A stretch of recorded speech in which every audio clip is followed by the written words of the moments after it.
Good afternoon and welcome to Lunchtime Shoes with Kevin, where we add value to people's lives happening every Monday, Wednesday, and Thursday at 12 on ebizradio.com. You can catch the Lunchtime Series on all major podcast channels. And for our Lunchtime marketing segment, proudly supported by Hollard Insurance, hashtag Big Ads for Small Businesses. As per usual, our marketing and communications expert, Craig Page-Lee. How are you doing, Craig? I'm well, Kevin. Yeah, good to be here again. And as I say, I keep tripping an expert, not quite. Hopefully, in a few years, I'll lay claim to that statement. But yeah, passionate. Craig, one of the things I can, from a coaching expert's position and from a coaching position that I hold, and I thoroughly enjoy it, I have to encourage you to own your magnificence. So you just got to have to get used to the fact that you are the expert. And we have a whole bunch to learn from you. Oh, great. Thank you. I'll claim that. Craig, on the back of the week's conversation, I've been thinking quite a bit about many other great locally produced brands there must be in South Africa that are not getting the attention that we buy in or the buy-in they deserve. I know that you mentioned the lack of marketing budget as an inhibitor, but reflecting back on our conversations, why small businesses fail, I recall that ineffective distribution or route to market is also a major challenge for smaller independent brands. Yeah, Kevin, absolutely. I've also been quite preoccupied with this topic the last while, and really have been trying to understand what it is that we can do to get more brands exposure in South Africa at this particular point. So whilst there are a few e-commerce sites that support the locally produced brands, the most well-known platform still is that of Proudly South African.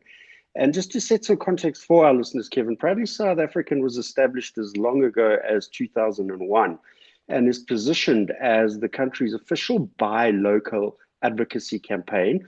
And what's really great to see, it's aligned to government's objectives of combating the three challenges we face within South Africa, that of poverty, that of inequality, and that of unemployment. So I'm really concerned that I think there's a big opportunity lost, Kevin, as the Proudly South African brand itself stood for something really incredibly powerful and meaningful when it was launched back in 2001.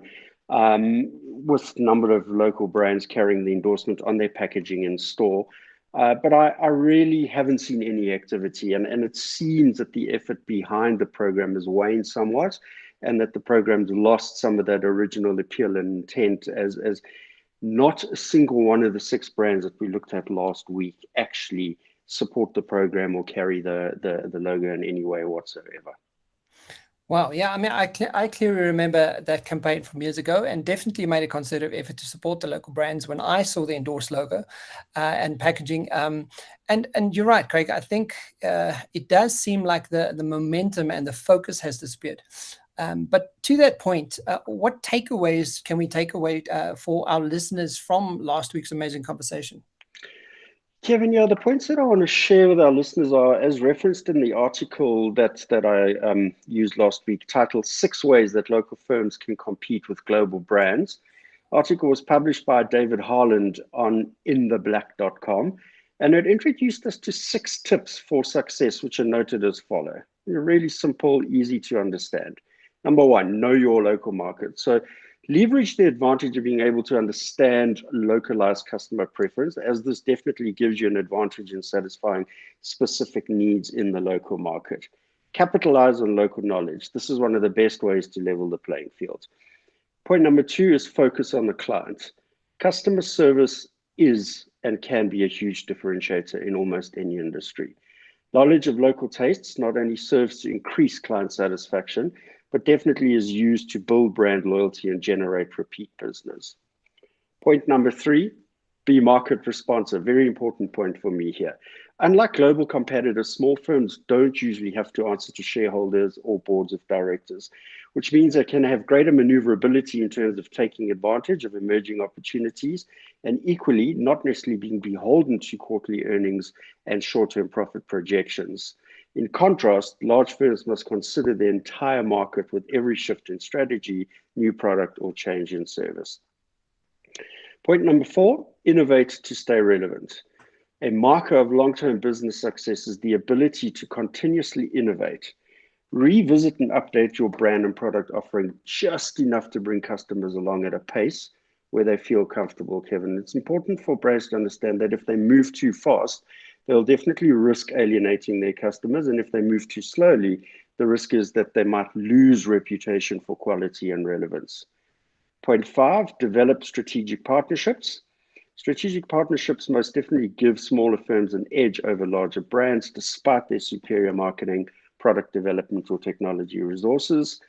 Organizations with strategic partnerships will most certainly be better placed to not only retain the qualities that made them successful in the first place, but depending on the nature of the various businesses, add value by offering customers access to the tools, technology, brands, and services more often associated with these larger competitors.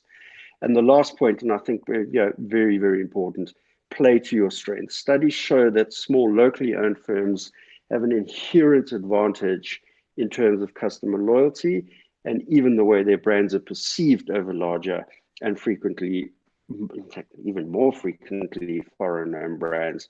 And qualities like family, local ownership, long-time loyalty to clients, and proven commitment to customer satisfaction creates a powerful empathy with the local market.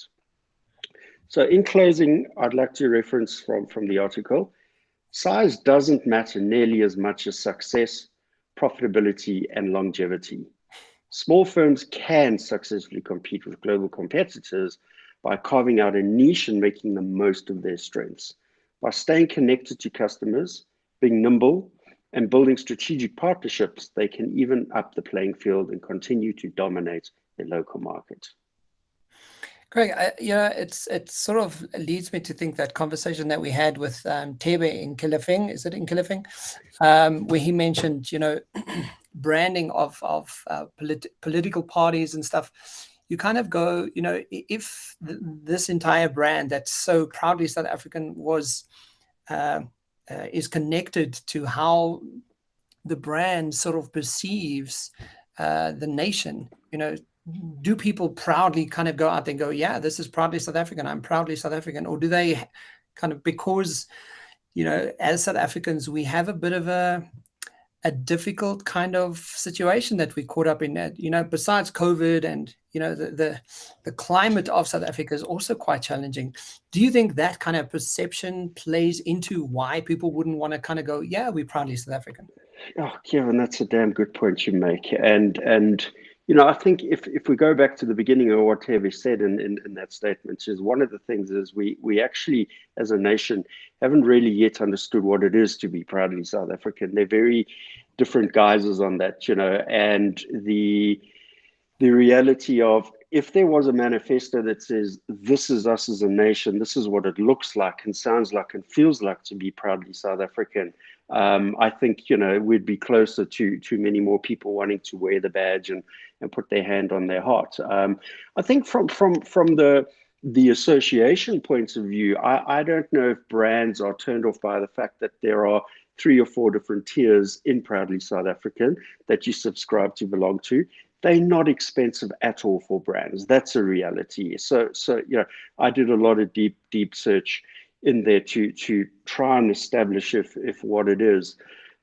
But I really don't know why the program has lost its momentum. And I think it'd be really great to get the current management team or founders on to the show to have a discussion with us as to why the big brands are not supporting this platform. Yeah, I mean, the Lunchtime series, proud South Africa. Absolutely, yeah. Craig, so you mentioned last week that we are in for a treat today, and I've been looking forward to the conversation since we met one of the co-founders. And can you please share with us who we're going to be chatting to today, and who the special guests are? Absolutely, Kevin. So we privileged to have 2 sisters, power team, that play to their strengths, which is one of the 6 points that I've just shared. They're going to be joining us on the show today, Tara and Tiffany Turkington. They're a formidable pair, and they are clearly setting the bar for woman-owned business in South Africa, and very much in the creative space, charting the course there. So we're going to discuss their journey to success, Kevin. We're going to look at what it takes to run the majority woman-owned business, namely Flow Communications, and we're going to find out how they got selected to an incredibly important program, that being the Stanford Seed Transformation Program, which is an initiative of the Stanford Graduate School of Business in the USA that aims to support high potential entrepreneurs to grow and scale their business. Welcome to the show, Tara and Tiffany.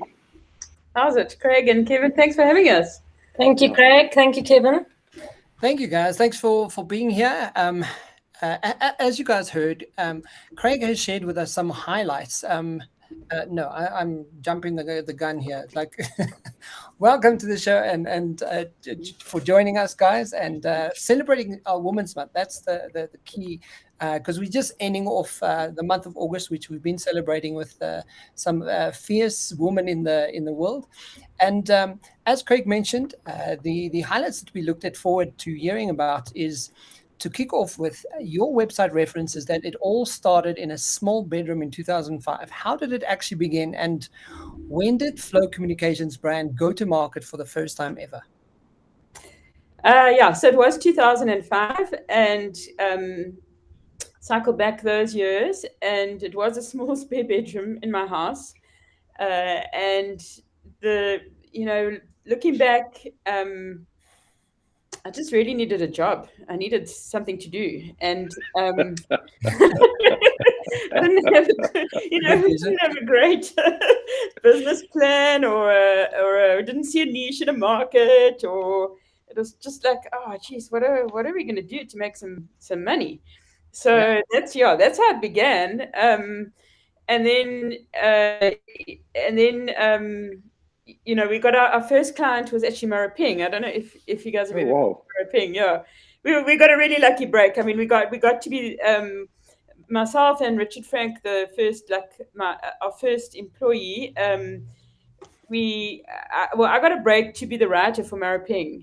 Actually, I later found out that I was the fifth writer that fired all the others for irritating the scientists. But I got this job to write all the content for the museum, which is, if you haven't been to Maraping, it's the Cradle of Humankind World Heritage Site. It's the official visitor center. And so when that job finished, by the time we'd finished that job, there were three of us, and we had to kind of keep going. So then it was like, okay, we better go find some work now. And that is actually how our agency began. Very humble beginnings with a baby and two smelly dogs, all in this little room. Listen to stories like that. I just love it, Tara, because to one of the previous brands that were also on the show, it was just a case of going, let's just start. And her advice as well was like, just start. I think people want to wait. They kind of wait for something, or like when they have the ideal business plan, or they have the perfect idea. And it's like having a baby. There's never the right time to start a business. We didn't have any money. We didn't have any experience. We didn't have any clue. We just had, I think, some guts and some energy and some determination. And we didn't want to go hungry. But then also, I think the cleverest business move I ever made in my whole life was to trick my sister Tiffany to come and work with us. And I said to her, "Oh, Tiffany, I'll give you half the company." I mean, the company wasn't worth anything, so it wasn't like she was giving anything great, And Tiffany had actually run an agency, and she actually vaguely knew a bit about business. I was a journalist before. I didn't know anything about anything. So that was my big step was tricking Tiffany when she was heavily pregnant to come and work. I knew she would have a baby on the Friday afternoon and be back on Monday morning, which is fantastic. We also did a whole lot of things that were right and were strategic. And although setting up a business is often by accident or because you need a job, we knew very early on that we wanted to work on work that makes a difference. We'd both had careers. If you don't get pleasure and meaning out of your daily job, if you don't have a real passion for what you're doing, there's no way that you can compete or start any company. We knew that it would take a lot of hard work, and we set up a board at a very early stage. We knew that good governance would be key because we didn't know a lot about business. So we got on good people. We got on our chairman, Mr. Beki Shongwe, in very early days, who has a background as a chartered accountant, and he had a lot of experience in business and taught us some key things about that. We were also clever enough to find some mentors or people who'd spend 5 minutes with us to tell us more how to do this. And one of our mentors, still to this day, but from a very early age as a company, was Robbie Brosen, one of the founders of Nando's. And he said to us very early on, he said to us, always employ people who are cleverer than yourselves. And we took that very seriously. And we do that to this day. We know that we're built on animal quality, and we've done that because we have the best expertise in that. Just jumping in there quickly, if you don't mind, one of the things that we talk about often on the show with the young entrepreneurs are the 10 reasons why small businesses fail. And inventory management and supply chain is a critical component of that. And the only reason I mention this now is that you reference Robbie Brosen. So interesting to see how Nando's this past weekend had to close 45 stores in the UK because of the impact on the supply chain industry by COVID, and they just are not getting enough chicken into store, believe it or not, and they've actually been using their staff to go and collect and do deliveries and things like that. So yeah, it's just really interesting how even at the level of sophistication of technology and big brands like Nando's, when the supply chain starts to fail, the business closes its door. Quite scary. I just want to sort of just back on your point, Tiffany. You were mentioning getting good people on board, and I was reading some pages from Good to Great by Jim Collins, and just looking at some of this. Like one of the points that sort of hit me in the face was like, really understand who you're working with, like really get the right kind of people. Do you think that sort of has lent to the success of where you're at and having a really great agency? Absolutely. We sell communications, we sell our skills. We do not have product inventory. We have expertise, and getting the right people on board is everything. Company culture is very, very important. We have built our business on utmost transparency and integrity, and that is the first thing we go to when we hire. And if you don't have those basic guiding principles when you start, things can get very tough down the line. So that's where it helps having a sister on board, because you come from a family or a culture where the values are similar. So transparency, integrity, reliability are absolutely key. Do not ever go into business with anyone who you think is vaguely dodgy. Get to know the person. It amazes me how people jump into business with people they don't know. I mean, it's crazy. But I love that book. I mean, Becky made us read it on day one, Good to Great. And I love that analogy of you get on the bus, you get the people on the bus who you want to travel with. You want to go, you want to have fun with those people, and then you can decide on the destination afterwards. You don't have to. You think, okay, I'm going to the end of the road and I'm going to pick up whoever's on the way. It's more like Jim Collins says, get the people you want to go a long journey with on that bus, and then decide where you want to go. So it's a little bit of like a party bus like that. But yeah, I mean, 100%. We've always had the sort of kind of unofficial motto: do work you love with people you love, or with people you like, at least. At least, yeah. And if one of those is not right, then you probably are not in a relationship you should be in. So if you love the client but the work is somehow counter to your values, or if you love the work but the client treats you like shit. Are we allowed to say that on your show? You said it. It's fine.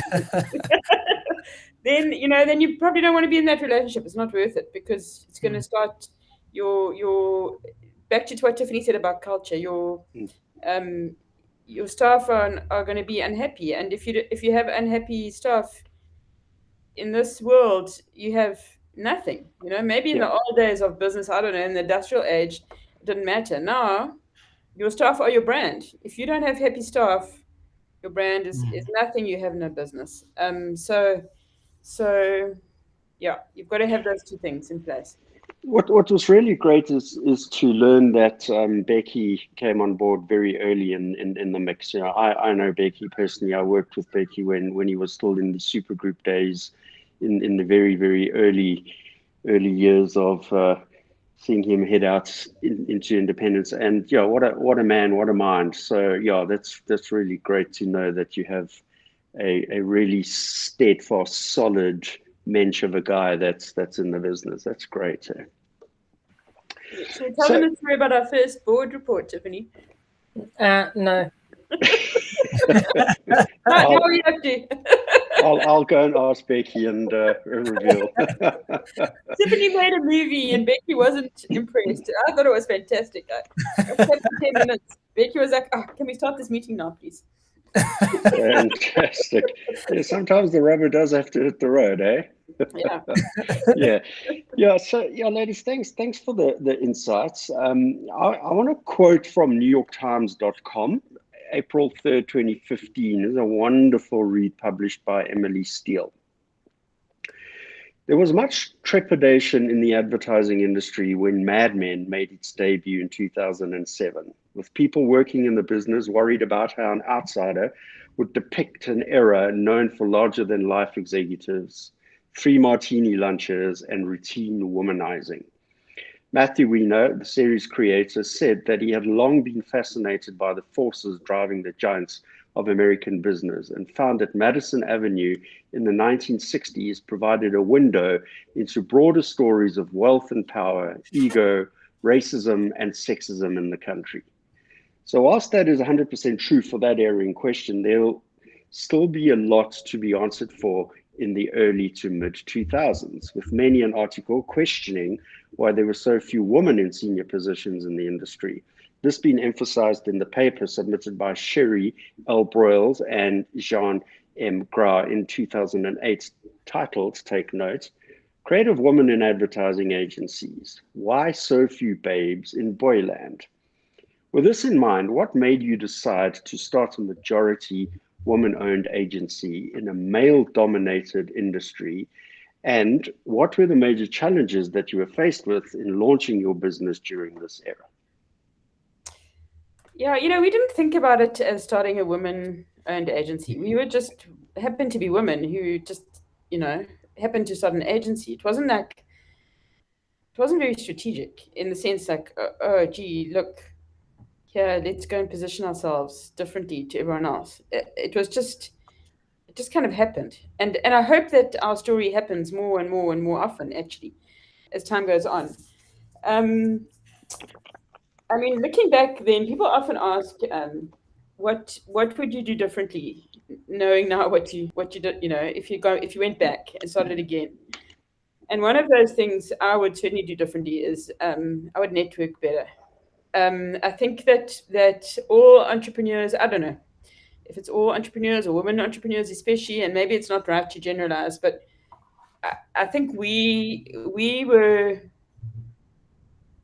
there is kind of a thing of imposter syndrome, especially if you haven't worked in an industry. You come in and you think, gee, I think women are a little bit more humble than men, even women in PR and comms. And for years and years, we didn't ever enter any awards. In fact, I was just reminiscing with Tiffany earlier when we were talking about this. I think the first award we ever won was a Gold Lion, and we won it when somebody else entered it. We didn't even enter it ourselves. So it took us years and years to actually realize, to have the insight that we actually had a business. And I even remember going to a big international conference for women entrepreneurs, and they were talking about your business. And I thought, flip, yeah, we have a business. You know, I mean, that was already, you know, several years in. So that thing of networking, you know, there are a lot of entrepreneurs in South Africa. It's a fantastic place to be an entrepreneur. Yes, I mean, there's much that can be done to improve that even more, and we need many more entrepreneurs. But the idea of networking with others, other entrepreneurs, whether you're male or female, you know, people have been through stuff that you are going to go through, and you can learn from them. And when you're going through stuff, call on others. So, you know, we belong to a couple of organizations. We Connect International. It's a organization for women entrepreneurs of any size, businesses of any size, and then the Women's Presidents Organization, which is an organization for women entrepreneurs, also where the businesses are a bit larger.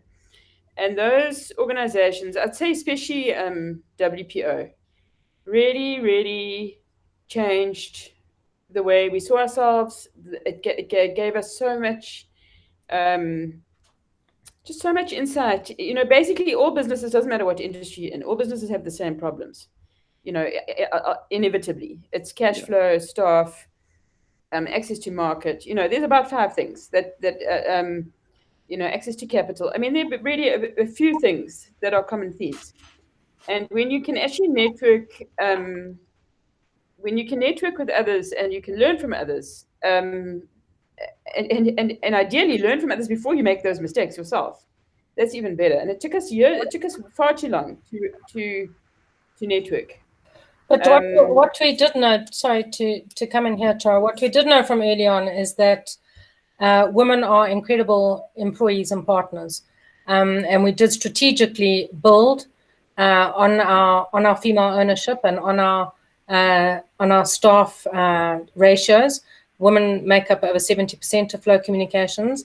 They are reliable. They are multitaskers. They're going to get everything done in 8 hours because they have a lot of other things to do, and they show a lot more empathy. And in the world of communications, that's important. Empathy is no longer a soft tool. Empathy is now a business tool, and that's becoming increasingly important. We do employ men. I don't think they mind it too much, but it's still, to this day, unfortunately, in this world, as we know, to this day, it is women-owned businesses are still frowned upon. It's still, you know, the women are the soft skills, and they're not seen in the same light as other agencies that are male-dominated. Yeah, so Tiffany, you mentioned it as it's not a soft skill, it's a business skill. And, you know, from my perspective in what I do in training and leadership and coaching, you know, empathy is a massive thing. And yet, you know, it's been coined as a soft skills for so long. And to your point, what you guys are mentioning now is, you know, Tara was saying that you didn't kind of plan, let's start a woman-only business or woman-owned business. That's not something that occurs. I remember, Craig, I remember speaking to Dawn Rowlands. Yes. And like an idiot, I went and said, so as a woman in business today, like, how do you like handle your work-life balance? And so she looked at me and she said, Kevin, I want to ask you a strange question. Would you ask a man that? And I was like, oh God, no, I wouldn't ask a man that. I never have asked a man. It's like, why would I ask a woman that? Yeah. You know, so even and I think to the point about this conversation is like our subliminal messaging, our representation of what successful looks like is still so skewed by gender, race, and all these biases that we carry that, you know, it's almost silly to kind of go, oh, yeah, we need to celebrate women in a way that's quite significant. Like, women have been significant forever. You know, it's not new. You know, and I think, you know, and that's what's interesting about having this conversation. Like, it's already there. You're already successful. It's a case of going, how do we then just absolutely represent it in the world actively, like we do everything else, you know? And because I think there's even the way that we look at movies and who we put on lead roles, and and I think that's also, and it's a whole different conversation, the Black Lives Matter kind of movement, like where people are just missing that there's not representation of Black heroes and Black people in the world. And I think of the big the movie trilogies that are coming out. Like if you look at women and Black people that represent the heroes, there aren't many. There's probably 5 that I can think of right now. And you kind of like, well, that's the problem. That like there has to be absolute representation to what it is we're doing. Yeah. But I mean, I'm so glad that we could have this conversation with you guys, and it's always interesting for me, especially to hear the success and starting an amazing communications business from the bedroom. That's always fun to hear. But guys, the Lifestyle Marketing Show is supported by Hollard's Insurance #BigAds for Small Business campaign. And one of the Hollard's Insurance, as one of the Hollard Insurance creative agencies, what role did you guys play in this campaign, the Big Ads for Small Business campaign? And what can you share about the young entrepreneurs from this experience to help them be more successful in launching their own businesses? I love this campaign, Kevin, because it speaks to so much about what we do. Hollard has been a partner of ours, a very valued partner for over 10 years. We build long-term relationships and we offer long-term value, and our partnership with Hollard is one of our most special. So when they came with this idea of giving back, it speaks to us. We at Flow are a purpose-driven company. We want to work on work that makes a difference, on work that changes the world, and on giving people the opportunity to be able to do that from all walks of life. So it meant absolutely everything to us. We did a great launch event for them on a platform called Spatial Chat, which was very innovative at the time. It was during the lockdown periods, and we had to get large amount of people into rooms where they could speak and engage at the same time. And then it was turning that campaign into human interest stories. We here telling our story. Every person has the same story to tell. Black, white, male, female, whatever it is, they've all got the starting story. Believing in small business is everything in this country. In South Africa in particular, at the moment, there's nothing more you can do than support small business. So we are so proud to be associated with Hollard, who really do get back in so many ways on this project particular. Amazing. Sorry, but I'm so glad that you mentioned that, because I remember Renewa, it's called Renewa Creations, the nursery guys and who work with plants. Also the excitement that you could hear that she was sharing with us, and that she's on these billboards and there's adverts and there's interviews, and just like to kind of go, like you've gone from a small business to like out there, and to hear that you've been part of someone's impact to that degree, and you kind of go, that's the point at the end of the day. Like you're making impact in a not only in a business, but largely to business and South Africa. And as a business that started in South Africa and is very proudly South African, Hollard knows that in order to improve our economy, in order to grow our economy and to grow jobs, that this is what it takes. And giving billboards and ad space above the line, very expensive material to support and profile these people, just like they're big business, is really, really empowering and working well for these companies.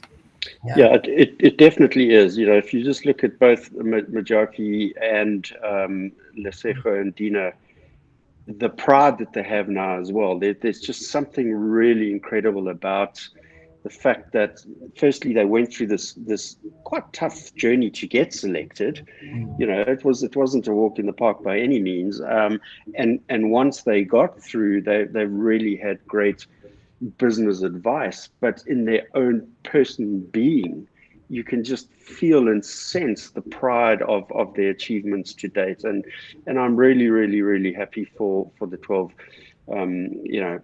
12 companies that made it onto this show. but just listening to them and talking about the fact that they saw the scooter with a wrap driving down the street, and they drove past the bus stop and their face was emblazoned across the bus stop wrap, and they saw the billboard ad and things like that. And it's just really, if they can take that energy through what they're learning and actually just wash that over the other small businesses that support them and are actually, part of their bigger movement, hopefully we're going to get this groundswell of this positive energy and collectivism that is necessary to move this country forward. And businesses are all part of a chain. Every business has to help grow other businesses, no matter how small or no matter how big. And Hollard is really invested in making this country better, as are we. So as a company, even very early on, starting as an entrepreneur, who can you get on your supplier list? Who can you do business with that is different, that is also growing their business, that is starting out? It's really, really important that in this climate we support small business as businesses wherever we can. Yeah, and again, one of both our guests from Hollard's campaign have referenced something that you mentioned earlier on as well, is that if you got the knowledge, share it. And it's just selfless, which is absolutely incredible and wonderful to see. And as green as they may have been in launching businesses and running their business, there was some knowledge they had, and they're able to share that and push it down the line to bring a hell of a lot of other folk online as well. But building on the topic of being more successful, Flow Communications has grown into a medium-sized business in the last 15, 16 years. And with, as you mentioned, over 50 staff and more than 700 years of collective experience in communications. Yeah, that's a big number. Added to that, you're also members of the Network One, as you mentioned earlier, and We Connect International. Please, could you share with us what these memberships are and how the businesses benefit from being part of these associations? Yeah, so as I said, I would advise any entrepreneur starting out, or even if they haven't, just to network as well as they can. And that doesn't mean going to cocktail parties and having 3 martini lunches. It means that would be nice. That would be nice. It means joining associations or groups that can help you on your journey. So the Network One is really amazing association of independent agencies in the world. It's the biggest one in the world, and they basically, it's by invite. You get invited. I think there are very few in South Africa that have been invited, and it's done on the quality of your work and your track record. And then once you're in an organization like the Network One, it's an international network. So if you need to do work, if we as Flow we actually have done work in over 30 countries to date. But if we needed to do work in a new country we've never worked in, say we were asked to do work in Bulgaria tomorrow by a client, we would get hold of the Network One. They would put us in touch with their agency there, and we would collaborate together to produce the work in Bulgaria or Burkina Faso or wherever it is. They also have annual awards, and they've got over 1,000 agencies across over 100 countries. So, and they're the best in class in the world. So when you enter their awards, or I've actually been a judge in their Indies Awards, you just get to see some of the best work in the world, which is another whole lens to look at things through. It's also great, obviously, to be involved in judging local awards. Craig and I have been a judge together on Ad Focus, which was great, and that is a kind of association in itself. Is actually becoming a judge or learning about an industry in that way. The We Connect I told you about. It's free to join. I really encourage any that's women-owned businesses, any business of any size. And it depends. You can also become officially certified, much like a BE certification as a women-owned business.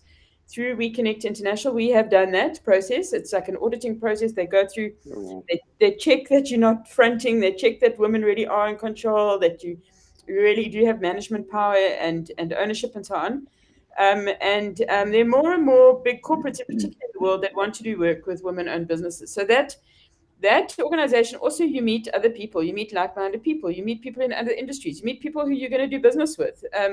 You might not know that on your first martini, but you do, you do end up doing work with those people, which is fantastic. WPO is another one I mentioned, the Women's Presidents Organization. There's about 80 members in South Africa of that organization. There's also, I think, there's others. There's organizations like YPO for young entrepreneurs as well. So there are others. There's also, another association that we've really had amazing benefits from and enjoyed very much being part of is the Cape Chamber of Business. So our business, we actually don't have offices anymore. We gave up our offices altogether after we saw how well remote working worked for us about 18 months ago. So we are actually based all over South Africa and hopefully soon all over the world. But anyway, one of the business associations we belong to is the Cape Chamber of Commerce, and that has also been a great place to network, to meet people, to understand the ins and outs of business, just to meet potential customers. So those are just some of the organizations that we've been involved with. I'm sure there's so many others that we don't know about. But yeah, just back to that advice, network well, go and join your industry associations. Don't believe you have to be some big business when you join, I think join when you're really small, because that's probably when you're going to learn the most. And there just are huge benefits in, I think as entrepreneurs, we look inside a lot. We're driven by our inner vision, our inner drive, and we're very good at that. I don't know. At least we Tiffany and I think for years we're quite insular in like focus on getting it right from inside. But actually joining different organizations, associations gives you external lenses to look through the world at, and that is enormously beneficial. Yeah, highly recommend that. Amazing. But picking up on Craig's question and referencing a point he made when introducing you guys earlier, Flow Communications has been selected to join the Stanford Seed Transformation Program. Please will you share with us what the program is about and how you got selected? So as Tara mentioned, our growth plan into the future is growing internationally. We do have at least 20% of our clients, maybe more, are based internationally. And we know that as a remote working company and positioning ourselves as a remote working company, we have a lot more accessibility to international markets and to international companies. Right in the beginning, we told you that find like-minded people who can give you good advice. And we've always kept up that no matter where we are. So we found out about this program. We knew that we need help growing. We need more global perspective.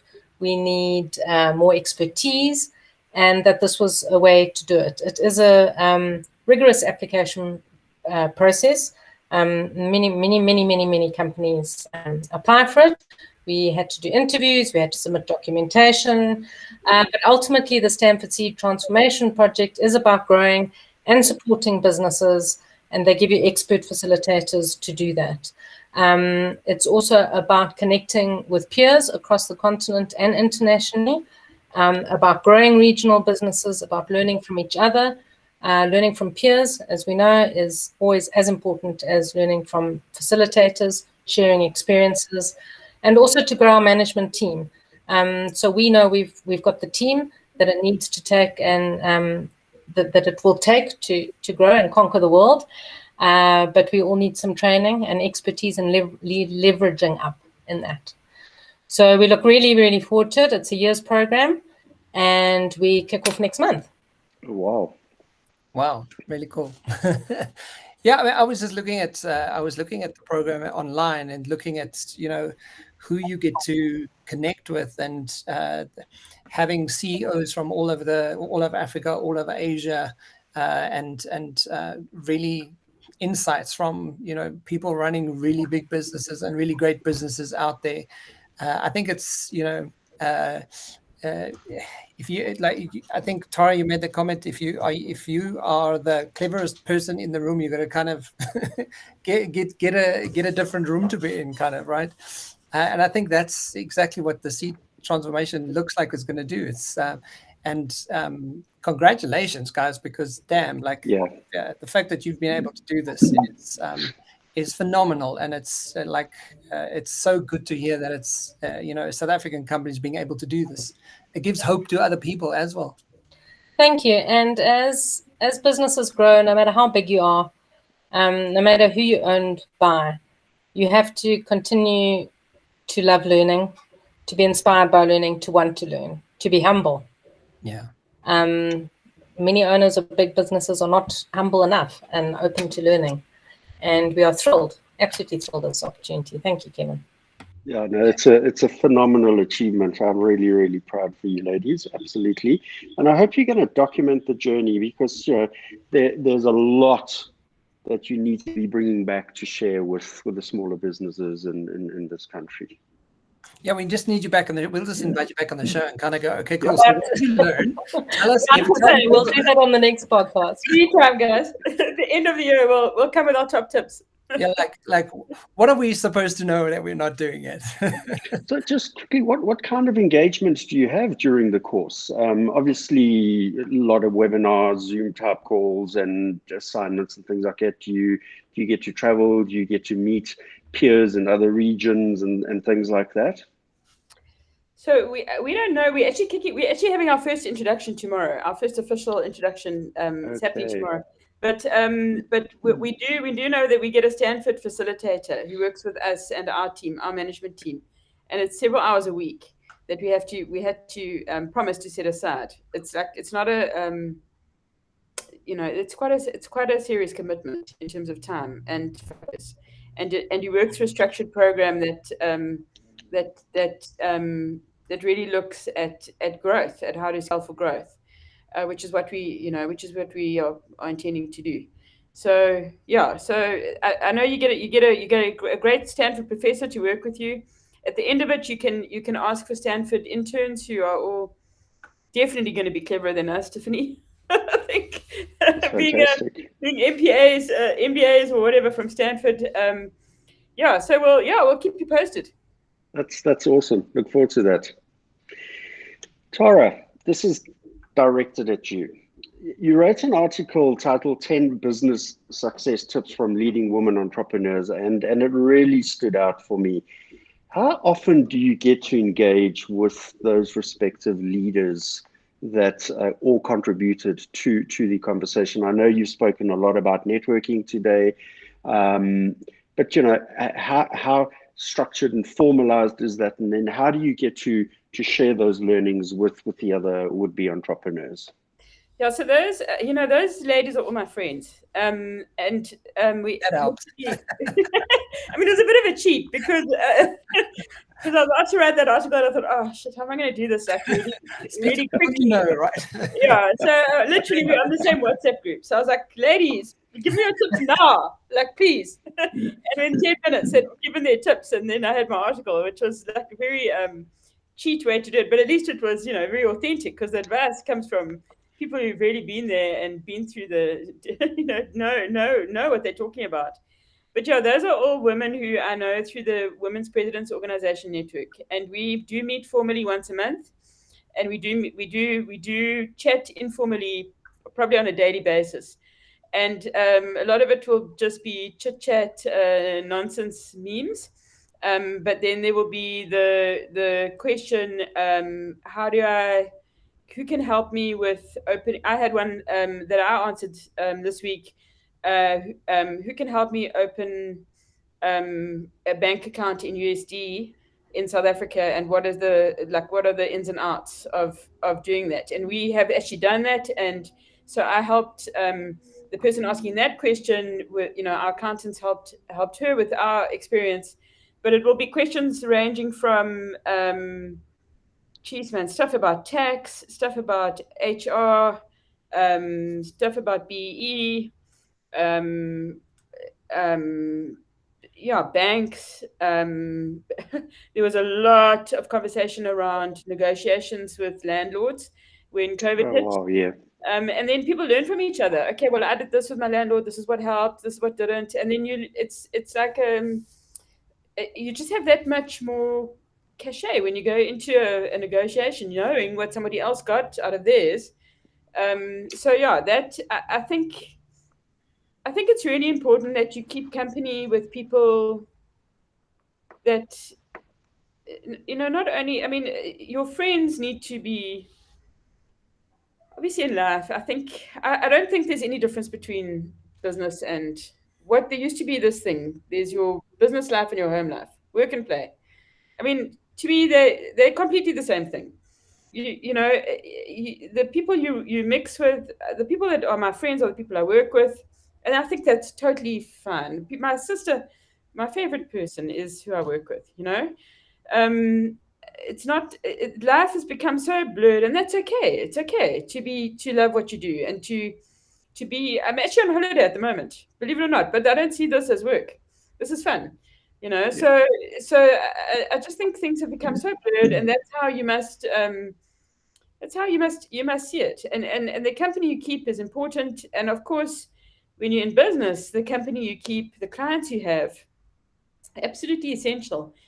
So as Tiffany said, I mean, we've talked about Hollard. We've gone out to work with people that we think are amazing, that are doing, groundbreaking work that is good for the world, whether it's the Nelson Mandela Foundation or the Desmond and Leah Tutu Foundation or Hollard, or we're working with an amazing foundation in Nigeria called the Aga Makwedi Foundation, for instance. So that kind of work, that's who you're keeping company with. And if anyone's ever dodgy, geez, you need to walk away. And it's not only foundations we work with. People like the South African Presidency, the IDC, the Industrial Development Corporation, the CIFA, the small business, the finance organization. So yeah, I think it's very important in life that you mix with people that are good people, whether it's in your personal life or it's in your business life, because life is short. And Becky always says, you don't want to sleep with one eye open. Yeah. Life's far too short. You've got to have fun. And you've got to work with people you like on work that matters. Yeah. Will Smith has a wonderful saying and says, like it's Will Smith, and I use this in training all the time when I'm doing it in training. If you take your WhatsApp and you look at the top 10 names, and those people are not fanning your flames, delete their number. And I'm like, and you actually can Google Will Smith fanning flames. You can actually Google it, and it'll come up on YouTube, like him speaking to the camera. But it's such a profound thing, because you kind of go, yeah, like, who is on my WhatsApp? Are these people? Is my flame really burning? Am I really held to consideration with these people in my lives, or is it just, am I just another number on their phone, or like when they've got time for me? So I love that, and I absolutely 100% agree with it. That's great.